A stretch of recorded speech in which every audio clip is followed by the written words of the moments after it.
আর বন্ধুরা আজকের দেখুন রুই মাছের রেসিপি। রুই মাছ পোস্ত শস্য দিয়ে রসুন দিয়ে মাছের ঝাল করব। মাছের মধ্যে একটু হলুদ দিয়ে নুন দিয়ে মাখবো, মেখে মাছটা কড়াতে দিলাম।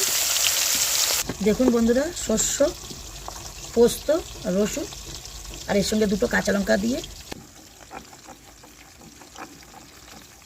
দেখুন বন্ধুরা মাছ ভাজা হয়ে গেছে। এবার তুলে নিচ্ছি, তুলে নেব। দেখুন বন্ধুরা মাছ ভাজা হয়ে গেছে, কি সুন্দর বাদামি কালার। কালো জিরে তেলের উপর দিলাম, হলুদ দিলাম, লঙ্কার গুঁড়ো, নুন স্বাদ মতন, একটু লাস্টে মরিচের গুঁড়ো দেবো। একটু জল দিয়ে সুন্দর করে গুলবো, গুলে তারপরে তেলের উপর দেবো। দেখুন বন্ধুরা মশলাটা সব জায়গায় এক জায়গায় অ্যাড করে নিলাম। এবার তেলের উপর দিলাম টমেটো, ধনে পাতা, লঙ্কা। এবার জল দিচ্ছি মশলার।